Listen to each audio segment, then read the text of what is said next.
ఈ వరకైతే ఒకటే ప్లాట్ఫామ్ ఉండేది, ఇప్పుడైతే ఎక్స్టెన్షన్ చేశారు 3 ప్లాట్ఫామ్లు. ఇది వరకటి మీద పోలిస్తే ఇప్పుడైతే అసలు ప్రయాణికులకి ఎక్సలెంట్ గా ఉంది, గ్యారంటీ అప్రిషియేట్ చేయాలి. ఇంకా రాను ప్రతి టౌన్ లో కూడా ప్రతి స్టేట్ లో కూడా ఈ వందే భారత్ ట్రైన్స్ చాలా అభివృద్ధి చేయాలని మేము కోరుకున్నాము. ఈ గామన్ బ్రిడ్జిని ఈ రోడ్ని కూడా జాతికి అంకితం చేయడం జరిగింది.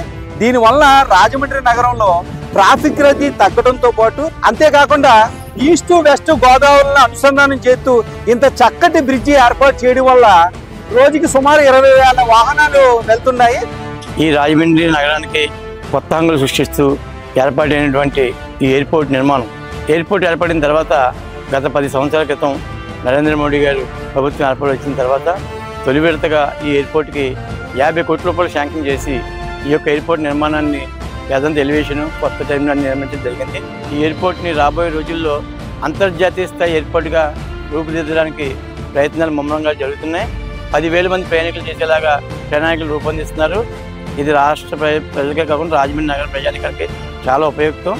మన బీజేపీ సెంటర్లు వచ్చిన తర్వాత చాలా వెంటనే వస్తాం.